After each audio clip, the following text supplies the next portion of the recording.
E hoje quem está aqui é o Ícaro Vilaça e o Mário Braga. O Mário é um dos fundadores do Usina e o Ícaro participou do Usina durante 4 anos.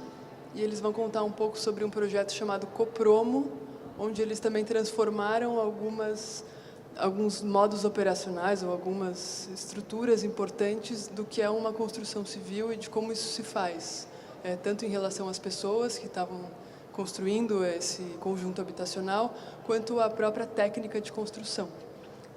Então, é isso. Eles têm algumas fotos e a ideia é que seja uma conversa. Assim, eles vão contar um pouco e aí o microfone também roda para quem tiver perguntas. É isso.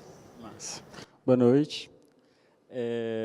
Bom, a Usina é uma iniciativa assim que, para quem é do campo da arquitetura, talvez não para todo mundo, mas para quem tem uma visão talvez mais à esquerda dentro do campo da arquitetura e interessado em outras perspectivas e maneiras de fazer e de pensar a arquitetura, a Usina é uma referência. Foi assim que eu me aproximei da Usina. Na verdade, eu sou de Salvador e me mudei para São Paulo e tinha como perspectiva trabalhar com a Usina no meu mestrado. E eu acabei me aproximando como pesquisador e, enfim, chegando lá, eu percebi que era um momento de organizar o acervo e pensar algumas questões, assim. A Usina está fazendo 25 anos e aí eu me debrucei assim de cabeça, enfim. E acabou que no meu mestrado eu estudei particularmente esse projeto, que é um projeto que eu considero super relevante, assim, super emblemático, que é o Copromo, né, que a Marília se referiu brevemente.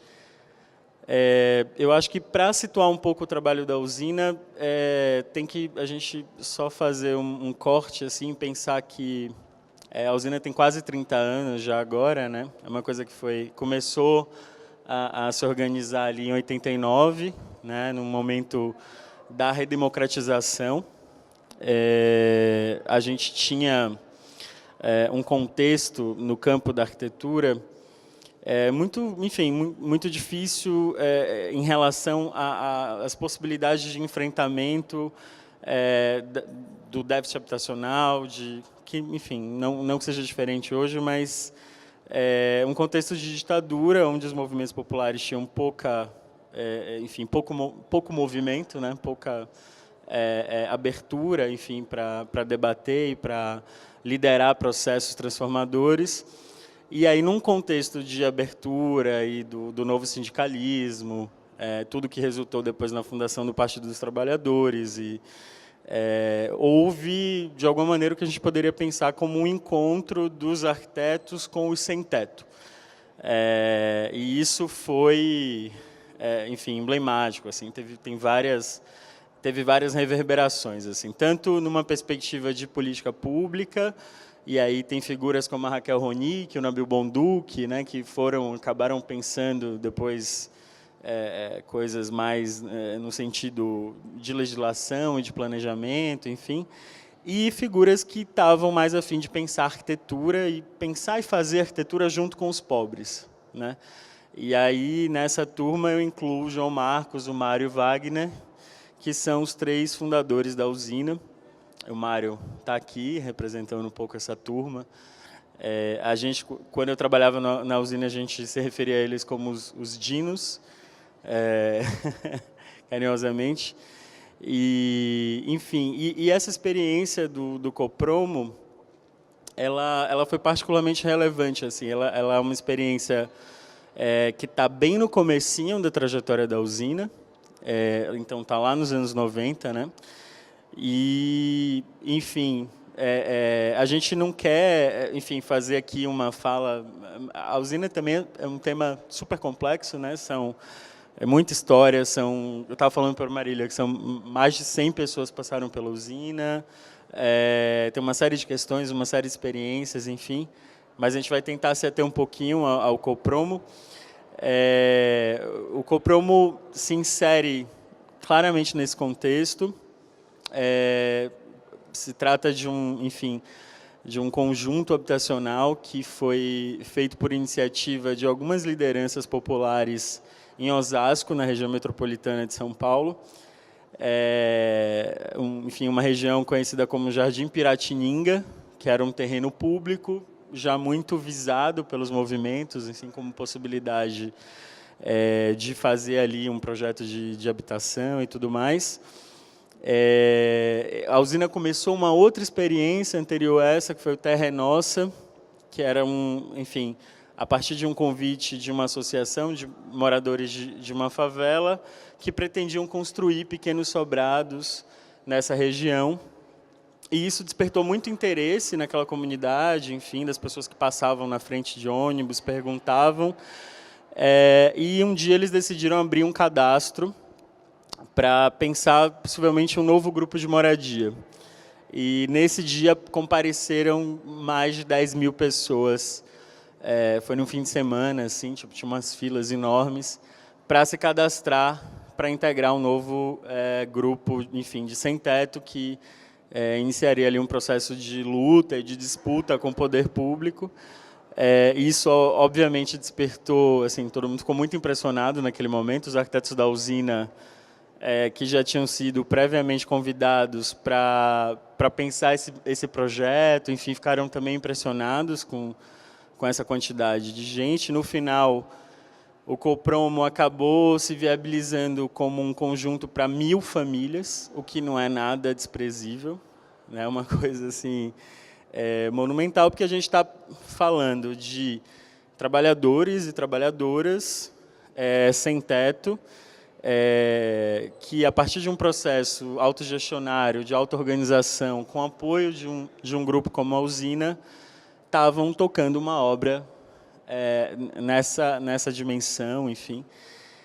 Seria preciso contextualizar um pouco isso em função de algumas referências que estavam colocadas naquele momento, que é o cooperativismo uruguaio, enfim, e outras experiências prévias, mas a gente não vai ter tempo de fazer isso. Mas, assim, é só importante pensar, assim, como ponto de partida, que enfim, o mutirão, né, e aí a gente tem esse termo que é o mutirão autogerido, que é o que define especificamente esse tipo de produção. O mutirão precisava repensar o canteiro radicalmente, né, porque pela presença massiva de mulheres nesses processos. Para quem não sabe, as mulheres sempre foram protagonistas na luta pela moradia no Brasil, sempre lideraram esses processos. E, enfim, sempre tinha uma coisa de que os maridos não acreditavam, achavam que não iam dar certo, e, no fundo, quem liderava e quem participava massivamente desses processos eram as mulheres. Então, era preciso também repensar o canteiro de obras em função disso. A presença também de pessoas idosas, enfim, muitas vezes. Então, os canteiros de obras são muito violentos, né, no Brasil, enfim, na periferia do capitalismo. E, nesse caso, era preciso enfrentar isso diretamente, porque, enfim, se tratava de um público sem experiência prévia na construção civil, e que, enfim, estava encarando pela primeira vez pisar num canteiro, estar num canteiro, e era preciso dar conta disso, né? Os arquitetos da usina, então, se propuseram a enfrentar essas questões. Antes do Copromo, aí não sei se você já quer ir falando, ou você quer que eu dê esse frame do... Então, faça. Boa noite. Eu primeiro queria fazer uma introdução, né, de como é que a gente surgiu e que, assim, com base em duas grandes inspirações. Uma delas enfim, é do filósofo Schopenhauer, e que, enfim, ele dizia que ele teve acho que, ao meu ver, ele teve a arrogância de elencar as formas de arte, né? A primeira era a música, que não precisava de nada, de nenhum suporte, né? E depois ele foi para a ópera, o teatro e tal. A escultura já não era, ele já não sabia se era muito arte ou não, porque a escultura ela tinha que obedecer à lei da gravidade. E por último, a arquitetura, porque além de obedecer à lei da gravidade, ela tinha que ser útil, ela tinha que servir para alguém. E aí que a gente percebeu, falou, pô, a gente tem que servir para alguém. E aí como dizem, essa ficha caiu. Então, a gente tem que fazer arquitetura para que sirva para alguém e que não caia, e que obedeça à lei da gravidade. E isso foi no final da década de 80, que a gente resolveu... e tinha um outro inspirador, que era o Bakunin, um anarquista, né? e que foi preso várias vezes, tal, mas numa dessas prisões ele perguntou: por que eu estou sendo preso? Ele falou: porque você não respeita a autoridade. Ele falou: como não? Quando meu sapato ele fura, eu vou no sapateiro. Quando eu preciso de um terno ou de uma roupa, eu vou no alfaiate. Como assim que eu não respeito a autoridade? Então, essa mistura de Schopenhauer e Bakunin é que nasceu esse negócio.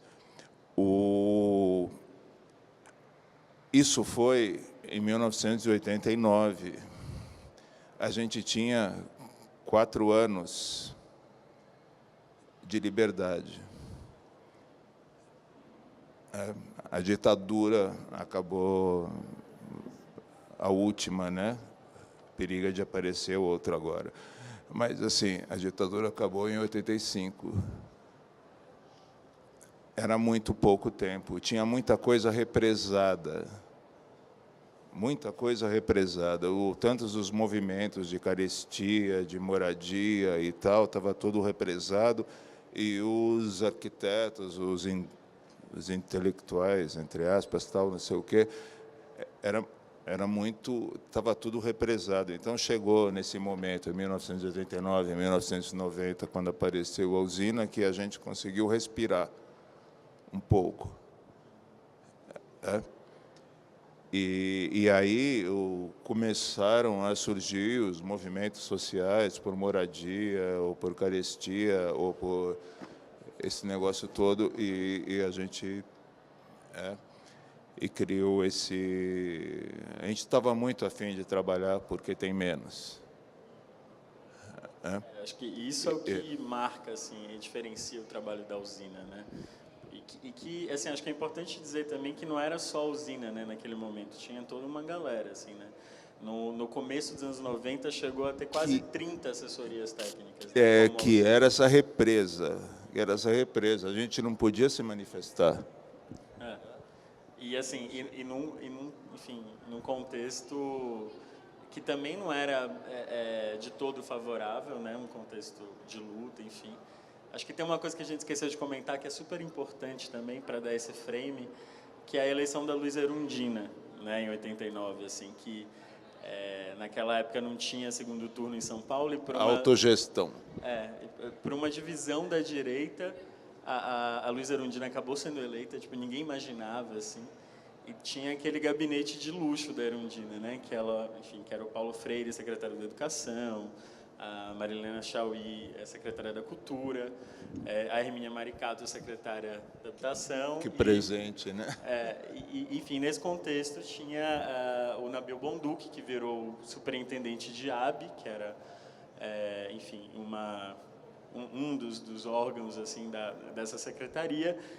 E eles resolveram, enfim, a Erundina também não tinha a menor condição de aprovar uma lei sequer na Câmara, porque toda a Câmara fazia oposição a ela, praticamente, o PT tinha poucos vereadores.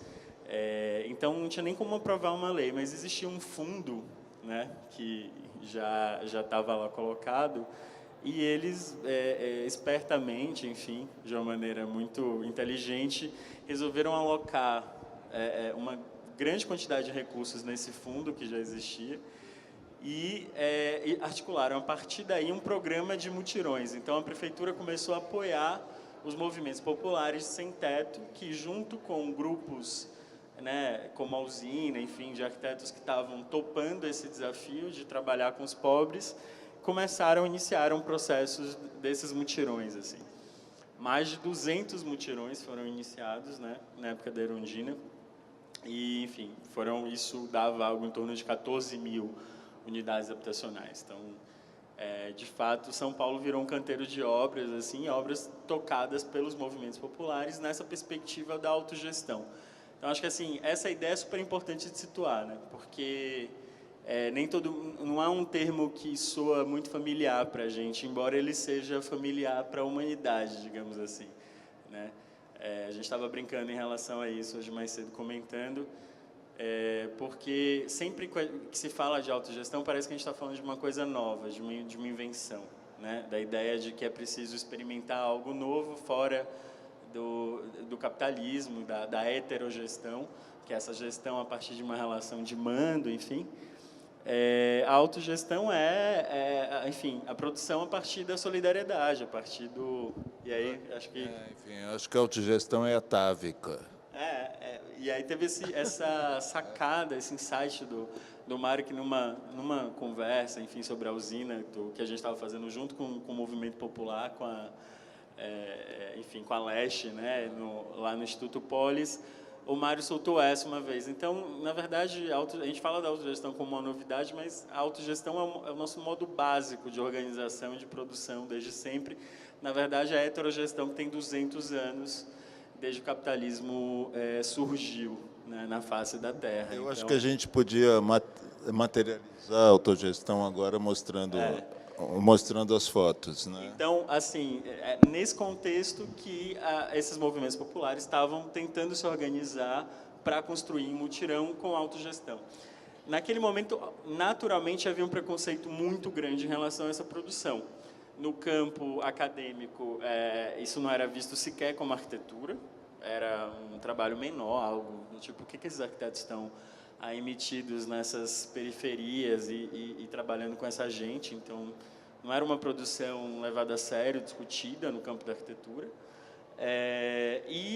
Havia um preconceito muito grande. Então, assim, mas as pessoas até imaginavam que esses favelados poderiam construir uma casinha, né, um sobrado, enfim, mas não imaginavam que eles pudessem fazer prédios em altura. E a usina provou que era possível, e o primeiro mutirão que realizou isso no Brasil foi o Cazuza, que foi um mutirão em Diadema, e foi super importante para a usina. Foi em função desse mutirão que a usina se organizou, inclusive, né, enquanto assessoria técnica, e aí eles se depararam com um problema, enfim, técnico, que era a questão da escada, assim. Eu posso fazer um parênteses? Assim, a autoconstrução, ou seja, como a nossa cidade ela é produzida e reproduzida, né? Ela é um investimento muito barato para o poder público. Ou seja, depois a gente aprova, constrói, a gente zero déficit habitacional ou diminui. Isso é uma puta de uma sacanagem. Bom, tinha esse momento, digamos, estava se experimentando pensar que o movimento popular poderia construir em altura, e o Cazuza foi essa primeira experiência, e eles tiveram muita dificuldade de construir as escadas, né? Enfim, talvez para quem não tem familiaridade com esse campo, não seja tão óbvio imaginar isso, mas assim, por exemplo, fazer uma escada de concreto é uma coisa um tanto quanto, né, assim, tem lá seus segredos, a sua delicadeza. Ou isso seja, demanda mão de obra especializada. Demanda algum tipo de controle sobre essa produção, né? Senão as escadas, os degraus vão ficar desnivelados, com tamanhos diferentes, não vai chegar depois na laje no lugar certo. E uma escada mal construída, enfim, ela é inútil, né? Você tropeça, cai, enfim. Então, eles tinham muita dificuldade de fazer isso. Então, digamos, isso era uma coisa que poderia ser utilizada para dizer, tá vendo? Não dá para o movimento popular construir prédios habitacionais. Então, vocês vão ter que ser eternamente tutelados pelo poder público e vai ficar todo mundo na fila da Coab, com essa história de querer se organizar e de querer fazer mutirão, não vai rolar. Não, e aí começa a autogestão. Sim, mas, ou seja, essa possível falha operacional, enfim, poderia comprometer a viabilidade desse projeto numa perspectiva de futuro, assim. E a usina, num certo sentido, a partir dessa experiência e dessas dificuldades, ensaiou uma resposta que acabou sendo uma resposta, enfim, marcante, assim, que é a adoção dessas escadas metálicas que são instaladas diretamente. Você pode voltar para o slide anterior? Assim, esse projeto ele já estava feito pela Caixa Econômica Federal. E aí teve um movimento social organizado que queria construir esses edifícios por autogestão. A gente teve que mudar a tecnologia e a técnica. Que era o bloco de concreto. Que era bloco de concreto, e a gente mudou para um bloquinho autoportante, recém-descoberto e tal. Estava começando a ser usado no Brasil, né? E aí a gente notou que 70% da mão de obra era feminina, esse bloquinho era menor, e a única coisa que a gente tinha que se atentar para fiscalizar a obra era prumo e nível. E aí a gente olhava aquelas mulheres e os homens também assentando aquele tijolo, parecia uma obra de arte. Não é à toa que a gente está aqui. E acho que... Assim, era uma... Eu olhava para aquilo e falava, isso é uma instalação. É uma obra de arte, tamanho o carinho que aquelas pessoas estavam colocando um tijolo em cima dos outros. Aí a gente sacou a tecnologia. Esse tijolo vai dar certo. Deu merda na escada. Então, acho que... o prédio ia subindo, e a escada não ia, porque a escada demandava de uma mão de obra muito especializada. E as pessoas corriam muito risco. Aí você pode mudar o slide para o Copro.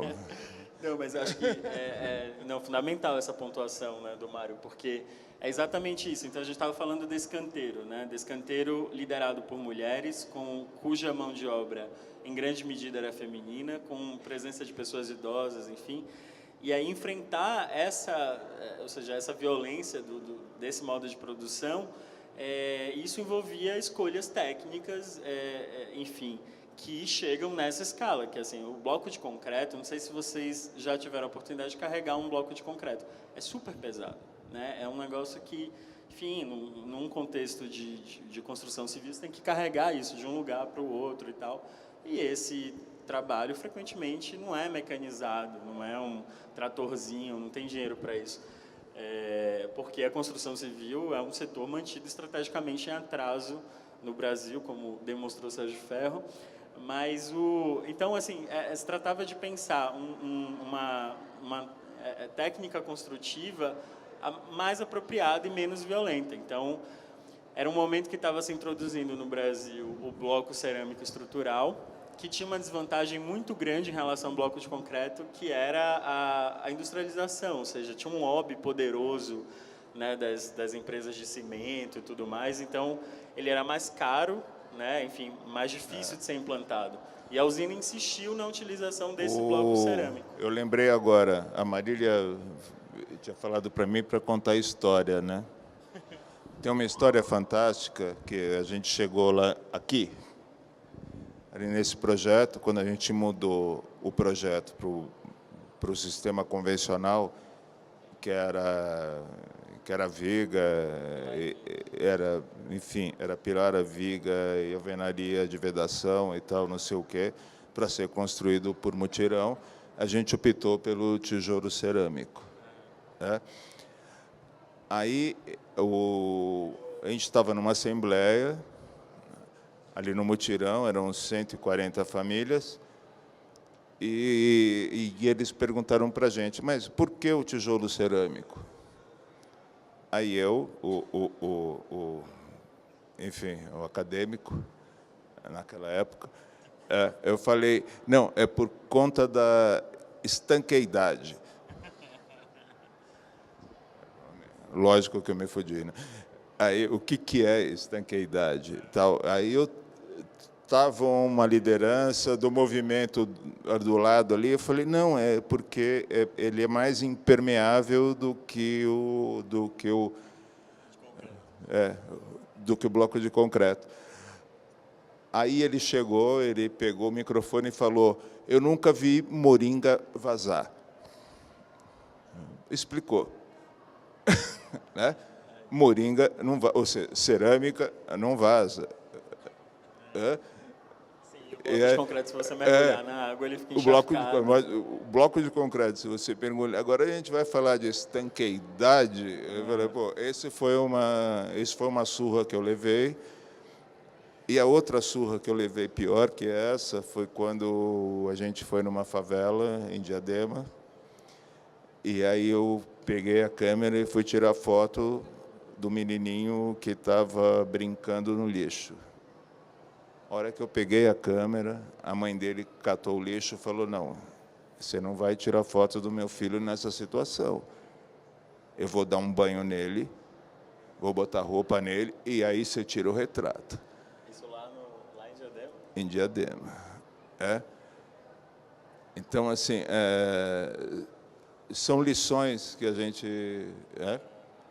são lições que a gente recebe, que a gente tem que dar muita importância. A nossa arrogância enquanto técnicos, enquanto acadêmicos, é muito grande, a gente tem que baixar a bola, né? E acho que, ainda sobre o Cazuza, eu esqueci de comentar também, porque assim, os arquitetos da usina eram muito jovens quando eles começaram a tocar esse projeto, né? O Mário tinha 27 anos. E eles estavam encarando o canteiro, enfim, essa dimensão da construção, porque a verdade é que no Brasil os arquitetos não necessariamente, a maioria deles ignora, tem até uma certa versão do canteiro e da produção, se afastam completamente, fazem um desenho, entregam na mão de um engenheiro que vai fazer essa articulação. Então eles estavam se propondo a fazer diferente, estavam se propondo a encarar o canteiro. E, enfim, e toda a violência do canteiro e a realidade da construção civil num país na periferia do capitalismo. E uma das questões que chocou os arquitetos da usina era a coisa dos andaimes e de como as pessoas se moviam nos andaimes e o risco iminente, né, de um acidente grave. E esses acidentes seguem acontecendo até hoje. Naquele momento... todas essas normas de segurança do trabalho eram muito mais frouxas do que são hoje, e hoje, mesmo com essas normas, a quantidade de acidentes é muito grande, é frequente, as pessoas morrem frequentemente, embora isso não seja algo que seja muito divulgado ou discutido. Mas isso chocou também, a coisa desses andaimes e das pessoas se movendo nisso e, de novo, pensando que se tratavam de mulheres, de pessoas idosas, de pessoas sem experiência na construção civil. E aí, a adoção da escada foi, num certo sentido, uma loucura naquele momento, assim, quando as pessoas ficavam incrédulas quando eles contavam dessa solução. Como assim? Você está fazendo um processo com sem-tetos que nunca construíram, que estão tocando uma obra, você vai fazer uma escada metálica que vai ser instalada diretamente sobre a construção e o prédio vai ser construído ao redor desses, assim, que parecia uma coisa, parecia que eles estavam, enfim, propondo uma coisa de outro mundo, assim. Isso enfrentou muita resistência dos órgãos públicos, enfim, que tinham que aprovar essa coisa toda. Mas essa solução ela se mostrou vitoriosa, assim, porque justamente o prédio era construído em torno da escada. Então, com isso, os trabalhadores eles utilizavam a escada, que é a escada final que vai ficar no prédio, que as pessoas vão usar para circular, era a escada que eles usavam. Então, não era aquela coisa de você ficar trepando num andaime, né? Enfim, uma coisa que você tinha risco de cair. Com a própria estrutura da escada, dava para subir e descer materiais com sistemas de roldana, então não precisava também fazer peso. Então, porque imagina, não é só você subir no andaime, é subir no andaime com um saco de cimento nas costas de 20 quilos. Então, de novo, os materiais podiam, né, subir e descer facilmente através dessa estrutura, e a própria escada já resolvia a questão do prumo, então já era muito mais fácil.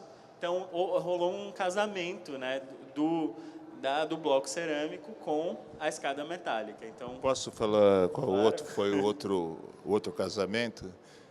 O outro casamento significa vontade. Vontade, se você for pesquisar etimologicamente, é uma coisa insaciável. A gente era jovem, a gente queria experimentar, a gente não tinha medo de errar. A gente só aprende errando. Mas a vontade que a gente tinha em acertar era muito grande. Então, isso que a gente não pode perder.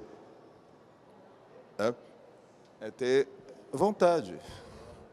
A vontade não se mede. É uma coisa... Vamos fazer essa escada metálica e vamos, pô, vamos fazer. Se der errado, o culpado é a gente, mas... A verdade... E tem uma outra coisinha, desculpa, e tem uma outra coisinha que acho que associa esse negócio dessa escada metálica com que a gente está aqui, porque existe um pouco de arte. Essa escada metálica podia ser uma escultura. Quer que eu chegue lá naquela foto? Podia ser uma instalação. Essa era uma imagem que causava uma certa então, assim, impressão. aí existe uma mistura, ou uma coisa entre arquitetura e arte. A gente adora essa foto, adora construir essas coisas, né? Porque a gente acha que...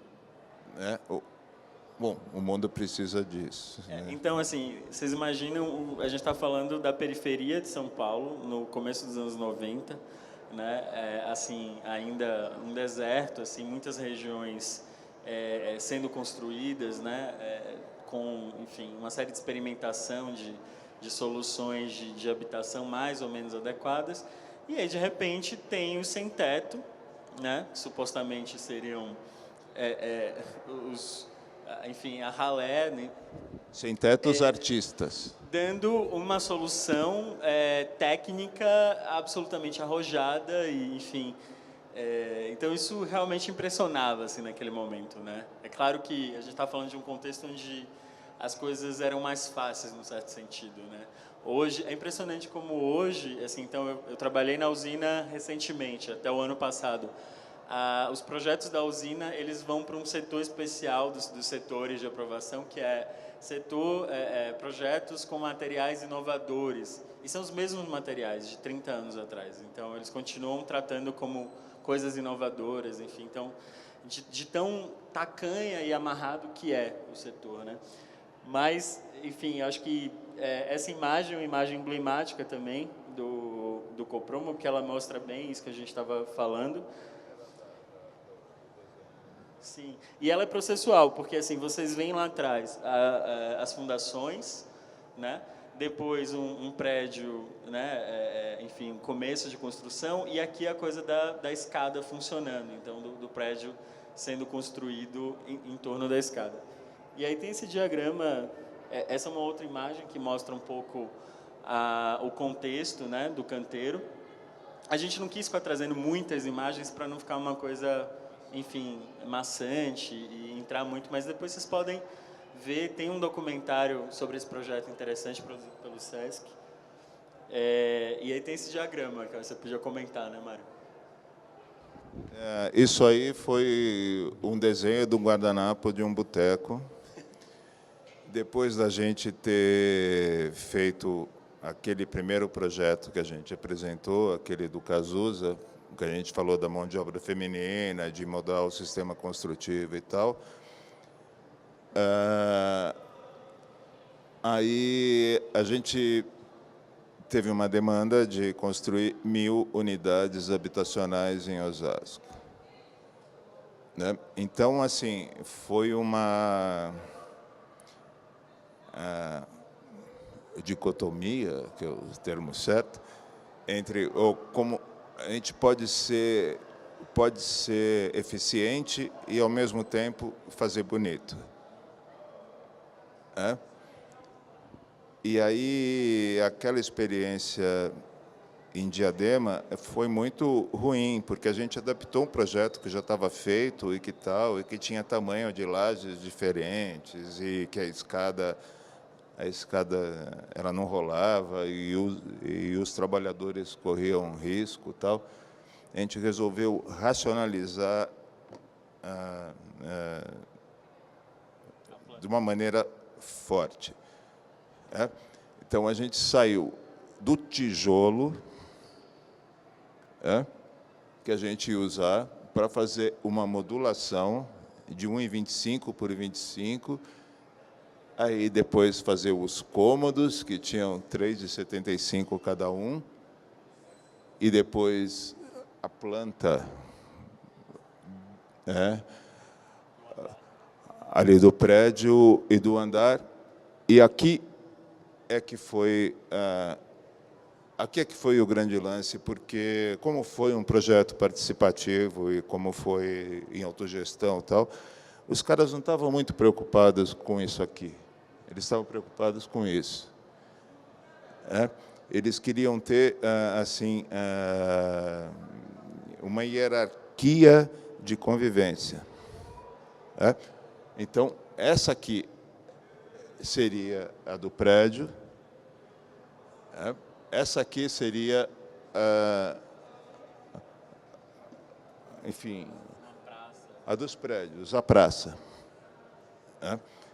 Então, eu falei, não, a gente quer conviver. A gente não interessa, qualquer quarto, qualquer negócio, não sei o quê, tá bom, então não sei o quê, mas a gente quer viver para fora. E isso aqui foi muito legal. E isso, acho que é importante pontuar, e aí também, assim, do meu lugar de pesquisador em relação a esse projeto, que isso era uma resposta muito interessante aos problemas da arquitetura moderna, assim, porque a usina toma partido de alguns, enfim, de alguns aspectos do moderno, que é a padronização, a modulação, enfim, a racionalidade construtiva, mas se recusa a produzir um tipo de urbanidade assim monótona, de lâminas habitacionais longas e maçantes, onde as pessoas moram num lugar onde, enfim, um prédio gigante, uma fachada gigante, uma coisa absolutamente pouco adequada a uma convivência, enfim, você sentir um pertencimento em relação a esse lugar. E aí é interessante como que é super minimalista, né, no certo sentido, porque é tudo em função desse módulo. Ali está um apartamento, então são 2 quartos, uma sala, e um desses quadrados é a cozinha e o banheiro, a área molhada, concentrada. Então tem uma hiperracionalização, é um negócio super minimalista, no certo sentido. Eles são conectados, ali no meio entra a escada, e eles se organizam dessa maneira, assim, criando essas pequenas áreas, enfim, esses espaços de convivência que foram apropriados pelos moradores e que transformaram isso num oásis, né? Porque hoje, quando você vai no Copromo, cheio de árvores e... Qual? Aquela que aparece a escada. Essa aqui? Não, pronto já. Essa na verdade... Aquela foto bonita que está no seu... Tá no seu mestrado. Não, aqui eu Você não não tenho. tem aí? A gente só estamos só com essas. Ah, tá. Então, bom, então mostra isso. Pode ser. A gente estava falando que quando a gente projetou, a gente, enfim, tinha os espaços de convivência que eram super importantes, né? Que era aquela pracinha pequenininha. Mostra lá aquele diagrama lá que acho que é melhor. Tinha essa pracinha pequenininha, tinha essa praça maior. E como são 1000 unidades, tinha uma praça que era muito maior do que essa. Aí a gente estava conversando sobre isso, sobre os espaços de convivência e tal. Aí tinha um francês que foi visitar, né, ali o lugar, e ele viu a escada. A escada com a circulação. Mostra a escada ali que tem esse patamar aqui. Ele falou, mas essa escada é um outro espaço de microconvivência entre as pessoas do andar. Puta projeto, vocês são super inteligentes e tal. Eu não tinha pensado nisso. A escada era... A escada para a gente era simples, enfim, ela era simplesmente um acesso, né? E um dia a gente chegou lá e as pessoas estavam fazendo churrasquinho e estavam com a cadeira para fora e tal, e convivendo nesse microespaço que a gente não tinha inventado. Sim, sim. Bom, eu acho que assim, acho que já deu para a gente contextualizar, assim, a gente pode abrir agora e conversar e desdobrando essas questões e tal. Então, não sei como que a gente... A ideia é abrir para isso virar uma conversa, então quem tiver perguntas, comentários, tal, o microfone está aberto.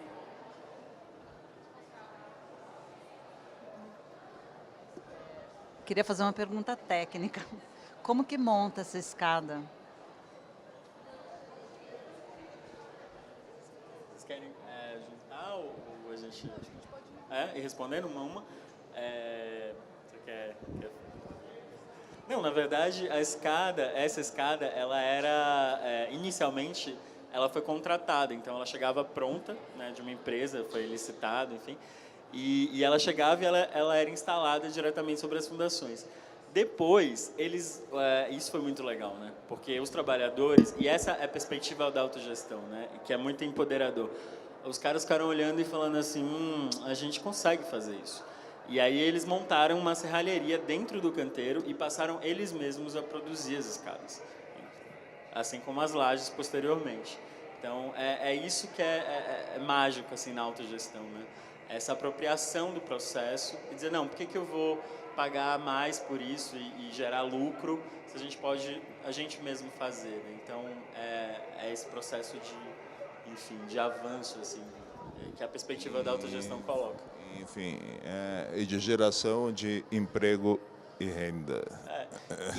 E o fato de que, ou seja, com o mesmo valor que é destinado à habitação de interesse social, tirando esses 40% que, em geral, é lucro das empresas, né? A Odebrecht, a OAS, quando se propõe a fazer um projeto de habitação, Minha Casa Minha Vida, eles tiram 40%. Então, para tirar 40%, eles colocam a porta mais vagabunda, eles fazem a área menor, então são os piores materiais, são o projeto também, enfim, de quinta, e o que permite que as áreas sejam grandes, que o projeto seja bom, que os materiais sejam bons, é essa dimensão, né, da autogestão que elimina esse lucro, né?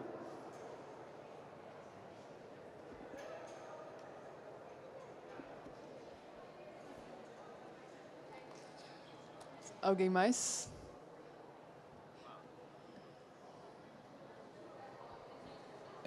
Eu queria que vocês comentassem um pouco como é que se dava depois o processo de pós-ocupação, né? Imagino que isso deva ser um capítulo interessante também, né?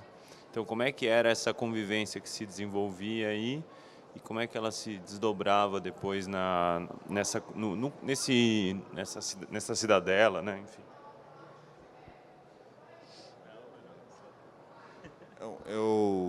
Bom, tem várias experiências, eu posso falar sobre a experiência aqui do Copromo.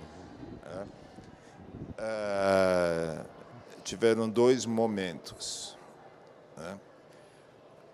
Financiar 1000 unidades não é uma coisa muito fácil. Então, esse financiamento saiu em parcelas. Teve uma parcela que demorou bastante, mas o pessoal eles fizeram uma poupança e resolveram começar a obra por conta própria. Né? E os por conta que eles falam, né? Que das 1000 unidades deve ter sido umas 250 mais ou menos. E nesse lugar, só nesse lugar é onde existe especulação hoje. Os que estavam lá no mutirão, desde o começo, tal, não sei o quê, o pessoal continua ali. O pessoal dos por conta, se passa lá, tem placa que vende-se, aluga-se e tal. Então, existe uma especulação imobiliária lógica.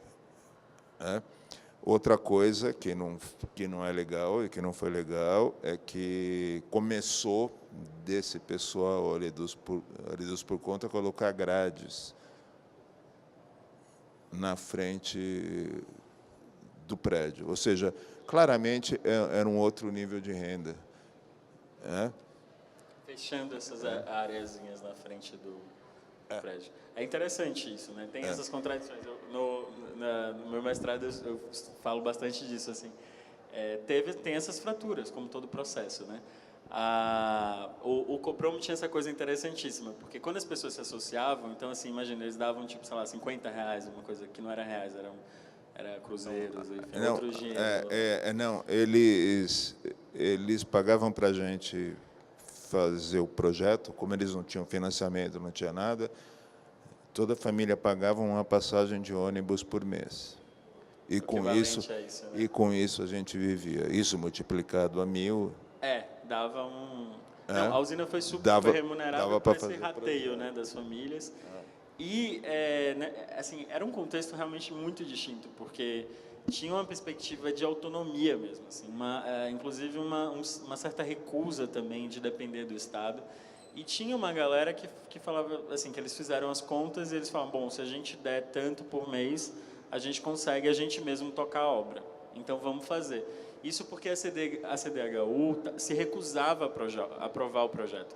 A CDHU bateu de frente com a usina, dizendo assim, isso não é projeto para pobre, vocês estão fazendo um projeto de classe média, a gente não vai aprovar, então ficava num impasse, assim. E a galera falou, a gente vai fazer na marra. Então, eles resolveram começar a obra com esses recursos próprios. Isso gerou também, porque imagina, era um universo de 1000 famílias, que dá, né, vezes 4, dá 4.000 pessoas. Então, é um mundo também. E essas pessoas que tinham mais grana, né, relativamente, embora sejam todos sem teto, mas que eram trabalhadores, que não eram desempregados, né, enfim, que tinham alguma possibilidade de renda, resolveram se autofinanciar. Né? Então, eles resolveram recusar o financiamento público e começaram, enfim, a gente vai tocar com os nossos... Eu digo mais, assim, eles questionaram o nosso projeto estrutural porque dizendo que esse sistema construtivo não tinha norma brasileira. A CDHU, você fala, né? A CDHU. E aí, o que aconteceu? Foram 1000 famílias na frente ali da CDHU, falou, aprova o projeto. Não tem norma brasileira? Usa a norma alemã, porque esse tijolo ele era alemão. Aí os caras tiveram que liberar, mas assim, os caras fizeram. Da usina é marcada por isso, o Estado fez tudo para impedir que o povo conseguisse construir por autogestão o tempo todo. Isso acontece até hoje. Porque assim você vai quebrar o oligopólio das empreiteiras, né? Porque A moda pega, né? Se a moda pega. Mas é isso, e acho que assim, faltou comentar também de uma dimensão também de apropriação, assim, que acho que você colocou também, né? Eu, assim, quando eu estudei assim, essas temporalidades, assim, o que aconteceu foi que houve uma espécie de... Embora não se trate propriamente de autogestão, tem um debate em torno desse termo autogestão, né? O Francisco de Oliveira compreende de uma maneira, enfim, tem todo uma tensão em relação a isso, mas pensando a autogestão, ou pensando a autoconstrução numa perspectiva mais de uma ação sem acompanhamento técnico, tudo mais, dá para dizer que o Copromo foi construído a partir dessa forma de produção que a gente está falando, que é o mutirão autogerido, mas todos os espaços comuns foram completamente autoconstruídos, né, numa perspectiva na mesmo modo de produção que os espaços populares produzem, enfim, nas periferias, nas favelas. E é impressionante porque é um oásis, assim, tem muita árvore. Isso foi um paisagismo livre que as pessoas foram articulando ali com mudas e com coisas. E tem árvores enormes. Então, assim, hoje a gente acabou não trazendo, né? Foi um erro mesmo. Devíamos ter trazido uma imagem atual assim do Copromo, mas é bom que aí todo mundo fica curioso e depois dá uma olhada. Mas todos esses predinhos, assim, eles estão... pode ser. Eles estão envoltos, assim, numa vegetação super densa, assim. Foi uma coisa que, inclusive, surpreendeu os arquitetos da usina, né? Quando vocês visitavam depois, assim, chamava atenção essa apropriação. E aí tem essas histórias, assim, que o Mário contou da laje, né? Que não foi uma coisa pensada também a princípio, né, desses acessos, das escadas, que viraram áreas de convivência, enfim, de fazer um churrasquinho, isso não foi pensado a princípio, foi pensado como uma circulação também. E tem esse inconveniente da grade, né, que é, enfim, a questão das periferias e o Copromo também, em algum momento, ele foi cercado, né, passou a ter uma portaria, não tinha...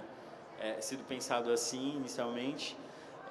Depois, alguns prédios fecharam com grade na frente, então tem essas dimensões, enfim, que qualquer projeto de habitação de interesse social, enfim, é inescapável, assim. E que, enfim, tensiona e acho que são contradições também em relação ao próprio processo coletivo e tudo mais, mas que, enfim, são a realidade, né? E a inserção disso na cidade, no lugar que ele está inserido, enfim.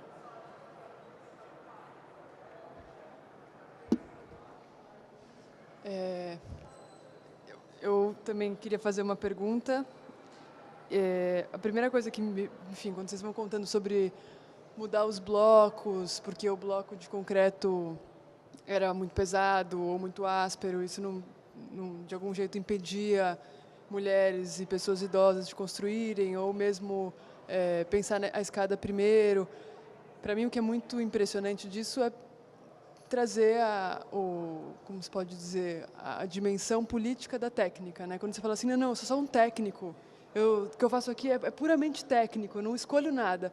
E aí, quando vocês trocam um bloco, uma mudança de técnica, ela produz diversas outras, ela desencadeia, né? Ela dispara diversas outras mudanças, assim. Isso é muito marcante, eu acho. Assim, mais de um exemplo que vocês deram nessas construções pensadas pela usina. E eu fiquei pensando nisso, assim, como quando você muda uma coisa pequena, como o bloco, ou como a escada não é tão pequena, mas é uma mudança de ordem, né, de etapas, de alguma maneira você deixa participarem desse processo pessoas que não participariam, e uma vez que elas participam, muda totalmente a dinâmica do canteiro de obras, quando entram mulheres, quando entram idosos. E aí como se organiza um canteiro quando tem mulheres, idosos, enfim, parece que vocês bateram o pé assim para uma coisa que aparentemente poderia, não, é só estético, e não é, né? E acho que isso é uma coisa que está sempre nas entrelinhas assim do que vocês falam, mas acho que é importante também trazer como algo que é muito concreto e que traz uma dimensão outra do canteiro, assim, que é muito importante, eu acho. E aí a minha pergunta vai mais no sentido de quando você conta de que vocês fizeram muito errando e que ao mesmo tempo tinham muita vontade, o que nesse projeto preocupava vocês, assim, o que era algo que deixava vocês um pouco de cabelo em pé, que vocês se olhavam e falavam, a gente não sabe resolver, porque eu acho que sempre nos projetos experimentais, sempre quando a gente está tentando, tem um momento que as coisas tem às vezes um certo pavor, né, do que pode acontecer, sair do controle, assim. O que deixa de cabelo em pé é o seguinte, porque a gente está acostumado a associar a arquitetura como o que fazer.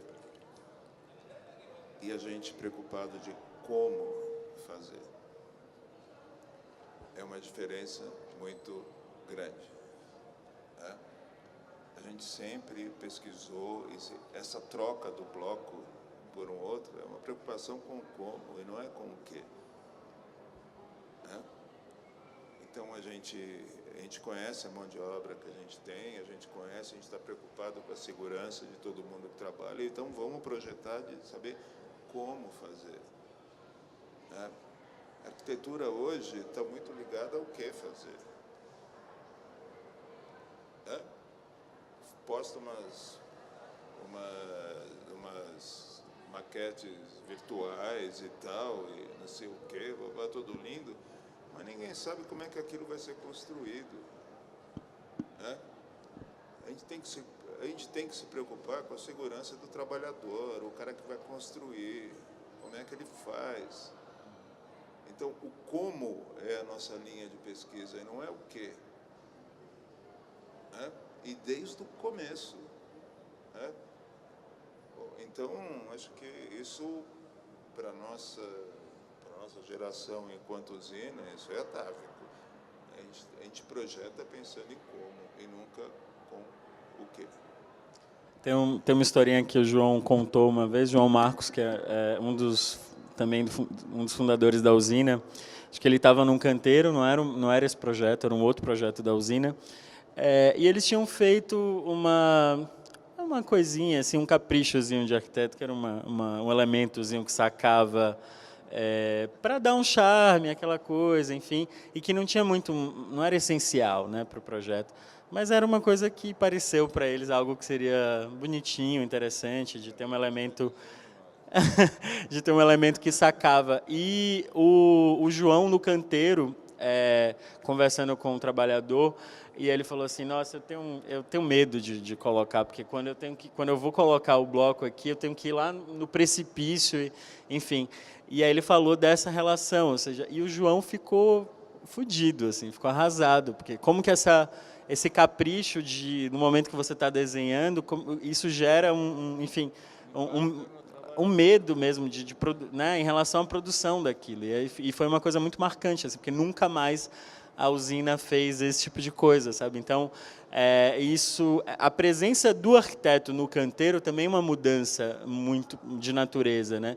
Porque o desenho passa a ser pensado em função da sua produção e não o desenho externo à produção, submetendo o trabalhador ao desenho, mas um desenho que se alimenta do canteiro. O desenho tem que ser pensado, inclusive, no trabalhador que vai construir aquele negócio.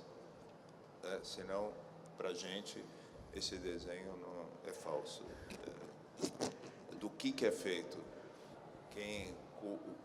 qual a mão de obra que demanda, né? O desenho é isso, né? Não é só o que, é como. Desculpa isso. Tem uma outra coisa interessante em relação a isso, que tem a ver também com essa escolha, né, pelo bloco cerâmico, que é uma outra história, enfim, que a escolha do bloco cerâmico também tem um sentido que o bloco cerâmico estrutural tem essa dimensão da estanqueidade que o Mário estava falando, ele dispensa revestimento.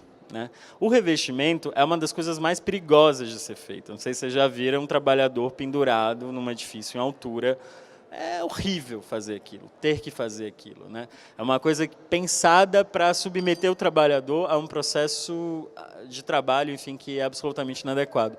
E a adoção do bloco cerâmico, ele respondia inclusive a isso, porque a ideia é que esses prédios dispensavam revestimento.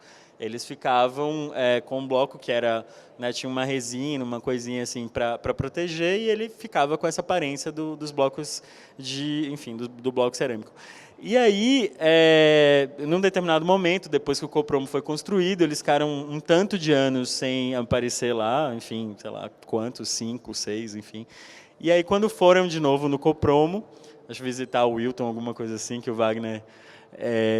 e aí eles acharam que estava tudo muito perfeito, assim, estava tudo reluzente, e falaram, nossa, mas como resistiu bem como envelheceu bem, né? Tá tinindo assim a aparência enfim, dos blocos. E eles ficaram chocados ao descobrir que na verdade eles pintaram da cor exatamente original dos blocos cerâmicos, e o rejunte, que era o espaço natural que ficava quando você monta os blocos, eles inclusive pintaram de cinza para ficar exatamente igual. Então é muito louco, porque é um processo de restauro, enfim, assim, autônomo, digamos assim, mas que tem a ver com um certo afeto também em relação ao projeto, em relação porque foram eles que construíram, enfim. E é interessante porque nega completamente o processo, né? Assim, é uma contradição direta, porque a opção do bloco cerâmico era justamente para dispensar esse trabalho perigoso, enfim, e eles fizeram exatamente isso, enfim, alguns anos depois, e ainda com essa minúcia de pintar de cinza o rejunte para que ele ficasse exatamente igual. Essa era uma coisa...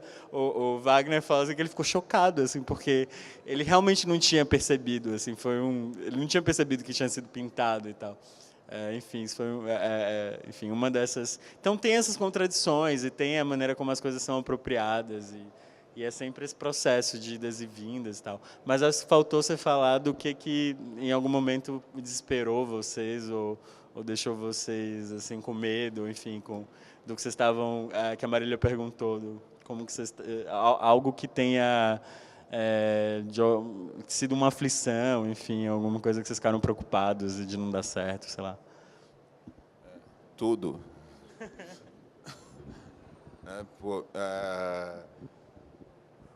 Para uma moçadinha de 20 e poucos anos, querer construir 1000 unidades habitacionais é um puta medo.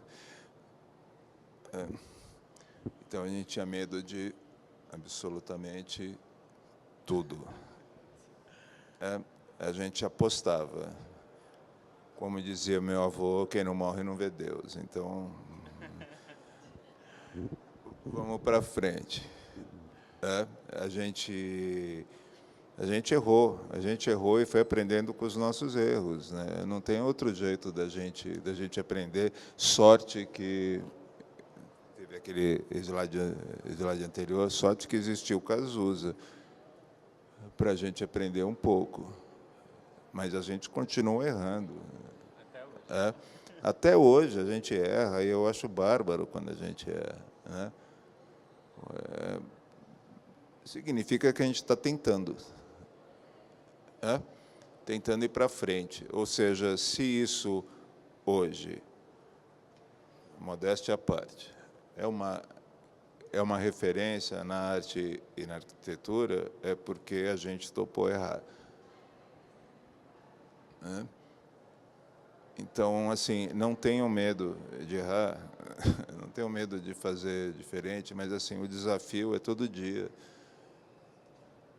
A gente sabe que alguma coisa vai dar errado, lógico que é. Então, assim, acho que a gente tem que perder o medo. Uma outra coisa que você falou, que eu lembrei, que eu não sei se eu falei hoje já ou não. O que você estava falando mesmo? Agora? Eu falei do primeiro eu falei não, você falou uma coisa de... do bloco do João Marcos. Bom, Daqui a pouco eu lembro. A idade é uma merda, mas tudo bem. Boa noite, meu nome é Carol. Eu acho que é marcante, né, na vida das pessoas pobres, faveladas, esse processo de construção civil da própria casa, assim.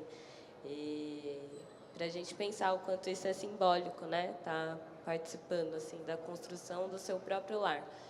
E eu achei fantástico assim essa junção, porque isso geralmente acontece num processo individual que inclui algumas famílias, né? E pensar nisso num projeto que, porra, para 1000 pessoas é importantíssimo.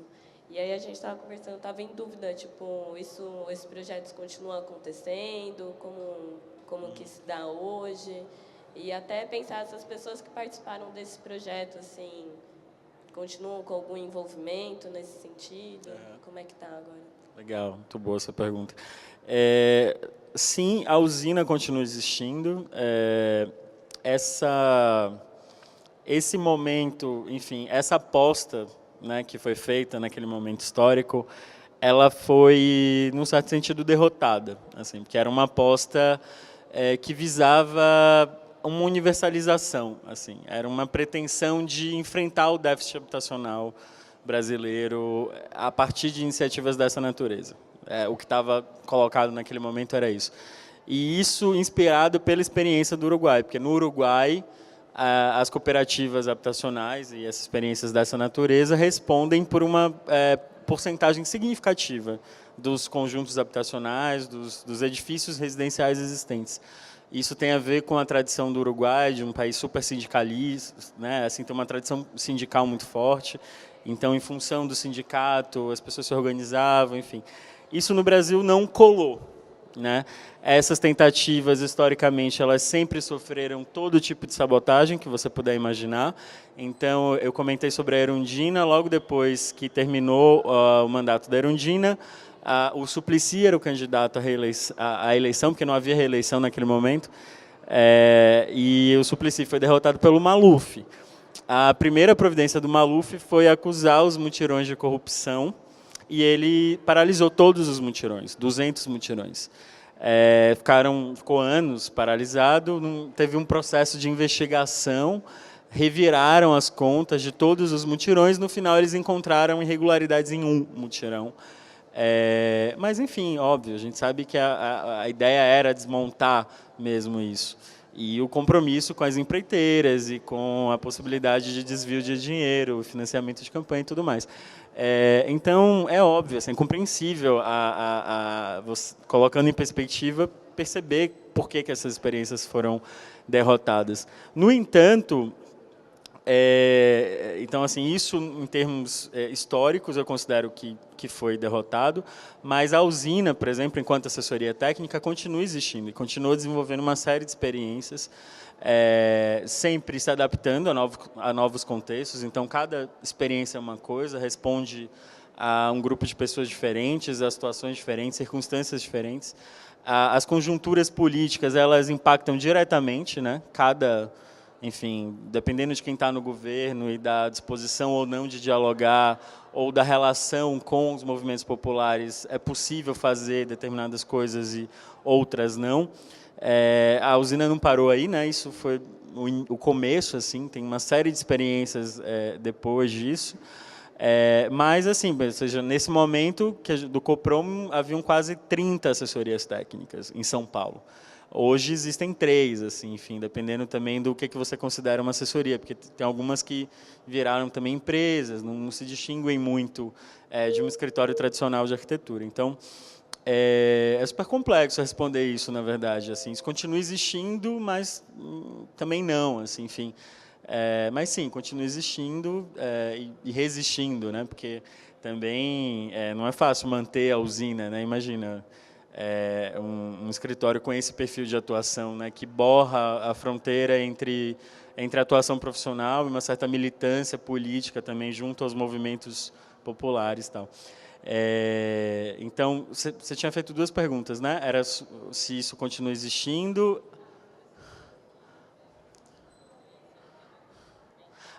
Sim, nossa, isso é fantástico, assim, acho que isso sim.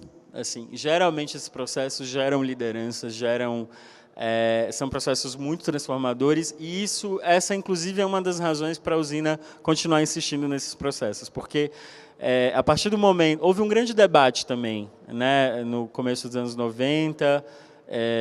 Também não vou entrar nesses detalhes aqui, porque é toda uma coisa também, um debate na sociologia brasileira, o Francisco de Oliveira, o Sérgio Ferro, enfim, houve toda uma discussão sobre se isso seria uma opção viável ou não e quais os limites disso.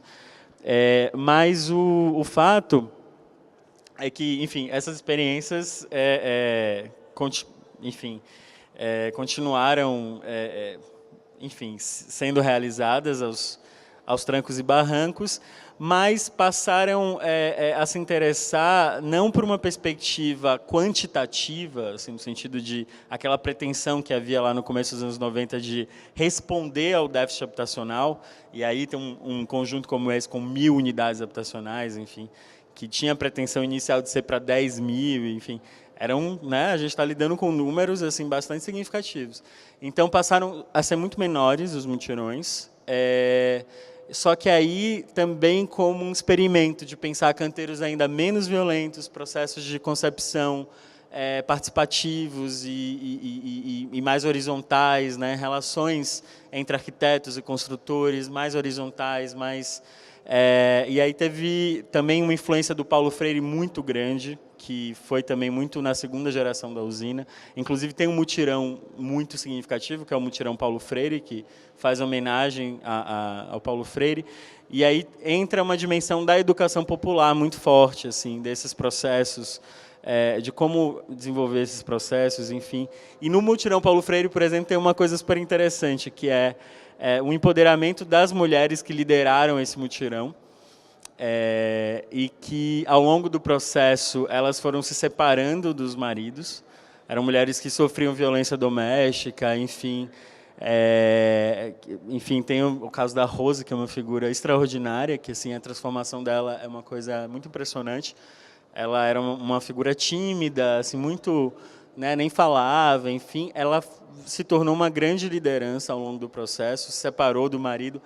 E aí tem a história engraçada que é o bloco das separadas, que é quando ficou pronto o mutirão, no final do processo, que, enfim, era hora de se mudar e tal. E aí todas se mudaram.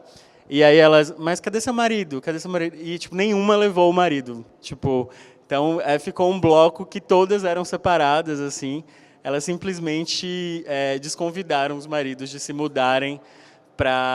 E é isso que é interessante, né, desse protagonismo delas no processo e de, enfim, dizerem não à violência doméstica e tal. E algumas dessas figuras se tornaram lideranças importantes no movimento de moradia hoje em São Paulo. Então, é isso. Então, isso também justifica a continuidade dessas experiências, a permanência dessas experiências no tempo. E a usina se propôs a ser esse laboratório, de continuar tocando essas experiências e continuar pensando o canteiro, continuar pensando a técnicas construtivas em relação ao trabalho e tudo mais.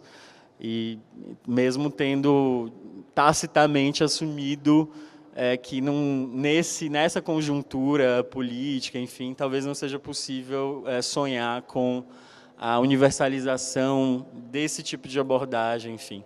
Né? E aí, enfim, a prova disso é o programa Minha Casa Minha Vida, que tinha dentro, né, que tinha um propósito econômico, claramente, enfim, né, em relação a um compromisso com as empreiteiras e tudo mais.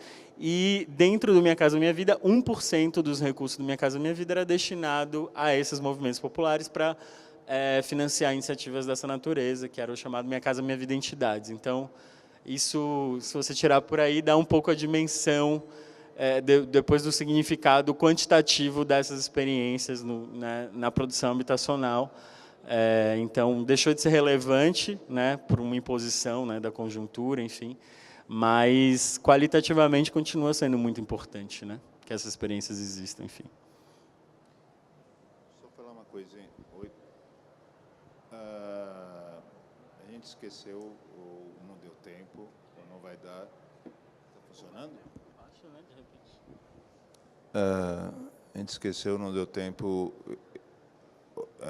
de falar sobre a hierarquia, Ah, sim. que para a gente que trabalha com autogestão é uma coisa super importante.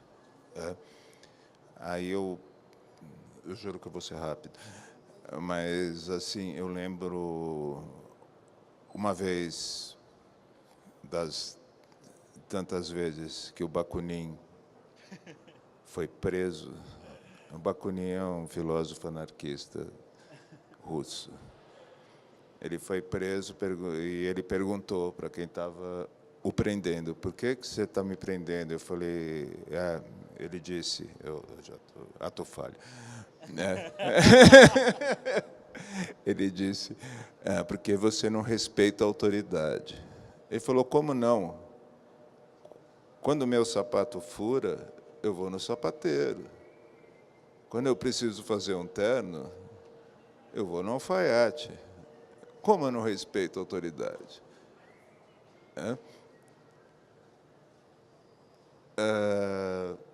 Outra coisa é falar sobre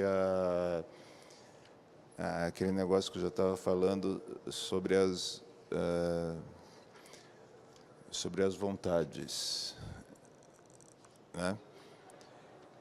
E a vontade é o que move a gente. Isso é uma coisa atávica. A gente não tem como, sabe, sei lá, alguém não deixa de funcionar se não tiver vontades, né?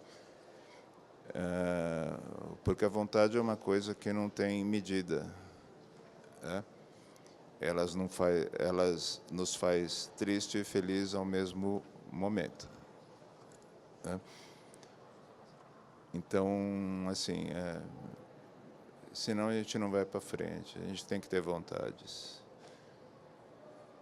né?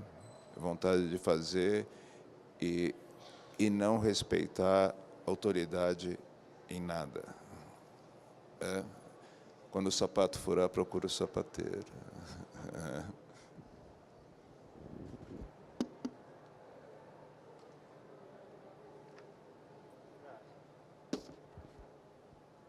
Alguém quer perguntar alguma coisa mais específica?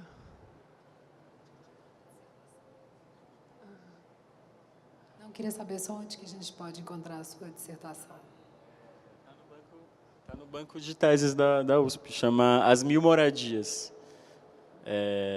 E esse está lá disponível. Eu estava aqui procurando uma fala do Wilton, que era o mestre de obras do Coproma, e eu estava pensando mentalmente, Ctrl F, e não consegui achar. Mas é uma fala incrível, assim, que ele fala da relação dele com os arquitetos da usina, assim, que é muito legal. Porque o Wilton é uma figura que foi uma figura incrível nesse processo, né? Um cara muito que questionava muito a autoridade, né? Que assim que teve muitos problemas na vida profissional dele porque ele não aceitava o julgo assim dos engenheiros e dos arquitetos dizendo o que fazer, e de alguma maneira ele pela primeira vez conseguiu se entender, né, assim, na relação com os arquitetos da usina. E aí tem uma declaração dele muito bonita, assim, onde ele fala que ele pela primeira vez se sentiu respeitado e valorizado, assim, né, em relação aos saberes dele e tal. E isso é muito interessante, assim. O Wilton foi uma figura determinante, né, nesse processo, assim, um cara fantástico, assim, que tinha um protagonismo muito grande, né. Então, diferente também dos canteiros tradicionais, onde, enfim, né, tem uma hierarquia assim muito nítida, né. Eu lembro também dos depoimentos de vocês, enfim, quando eu entrevistei para a dissertação, vocês sempre se referiam a o quanto vocês aprenderam com o Wilton nesse processo, né? Assim, foi um grande mestre também, assim, ele sabia muito mais da construção do que vocês, enfim, tinha um diálogo muito interessante, assim. Não, é uma coisa de desmanchar a hierarquia do canteiro de obra, né? As pessoas cuidam do seu ofício, profissão, e a gente tem que respeitá-las, e isso tudo a gente aprende com isso, né? A gente aprende muito. É uma outra hierarquia. A autogestão, ela propicia Isso, que a gente entra numa outra hierarquia. Não existe o capacete branco, o capacete amarelo, o capacete e tal. Todo mundo é igual, todo mundo aprende um com o outro. Né? E a gente conseguiu construir coisas maravilhosas desse jeito. Uma boa lembrança do Mário. Tem um filme interessante sobre o trabalho da usina que se chama Capacetes Coloridos, da Paulinha Constante, que é um pouco isso, porque no canteiro a cor do capacete é a hierarquia, né? O capacete branco de quem manda, o capacete amarelo, enfim. E nos canteiros da usina, em geral, não tem essa divisão, então as pessoas usam os capacetes coloridos, enfim. E ela pega isso como mote para discutir um pouco essas relações também. É um documentáriozinho que dá para encontrar fácil na internet, que foi o trabalho dela, o trabalho final de graduação, assim, e que até hoje é muito usado pelos movimentos populares, né, para discutir autogestão e discutir. É muito legal. Acho que é isso.